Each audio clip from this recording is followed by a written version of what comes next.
Time now for our fact-checking segment, which means Emerald Maxwell has sashayed into the studio for Truth or Fake. Great to see you. Hi, Mark. You've told us about deep fakes of late, with a video that looked like an extract from one of our own news bulletins. On the French side of things, our colleague Julien Lefantuli being somewhat framed by whoever was using AI to dastardly means, supposedly reporting on an assassination plot on Emmanuel Macron. Of course, though, it was fake, and you obviously disproved that in previous editions. But since then, it continues, as things do online, to go viral. Yes, well, since yesterday when we debunked it, of course, this video continues to be spread on social media. Here it is, been shared earlier today, tweeted earlier today. And also that pro-Russian propaganda outlet, Pravda.fr, which I spoke about, which originally shared that video, well, it has also responded to our debunk. It's sort of debunked our debunk. And it has posted another article claiming that this supposed attempt by Kyiv to assassinate Emmanuel Macron is not fake.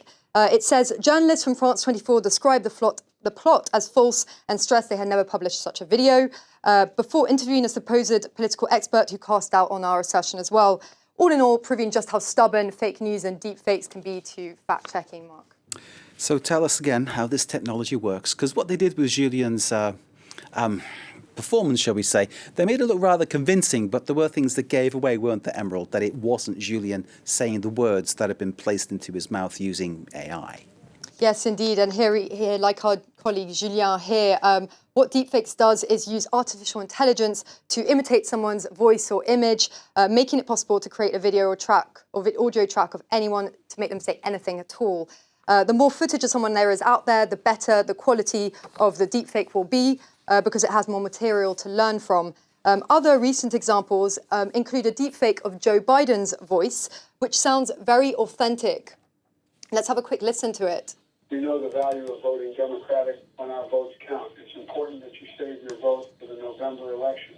So this went viral just before the New Hampshire primary. In fact, as this tweet says, it was actually voters in Democrats in the New Hampshire primary got a robocall with this audio of Joe Biden, which discouraged them from taking part, from voting in the election. And the scary thing is that this technology is only really just getting started. It's improving at an alarming rate as a major election year gets underway, because, of course, 2024, half of the world's population goes to the polls, and we're already seeing a lot of election interference using deepfakes. Mark. We are in the era of portal combat, as French intelligence have dubbed it.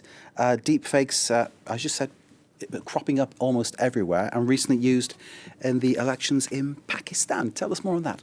Yes, well, it was actually an election marred by deep fakes. Just the day before the January 8th parliamentary elections, a video went viral using the AI-generated voice of former Pakistan Prime Minister Imran Khan, in which he seemed to be telling voters to boycott the election.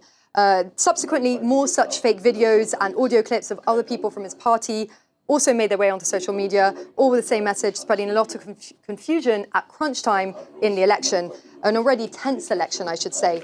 But Pakistan is also an interesting example, because AI technology was also used by Imran Khan himself, and that was from behind bars, illustrating how this tool can be used not just for fake news, but also, in a productive way. His team released speeches by him that used artificial intelligence to replicate his voice in order to rally his supporters during the campaign.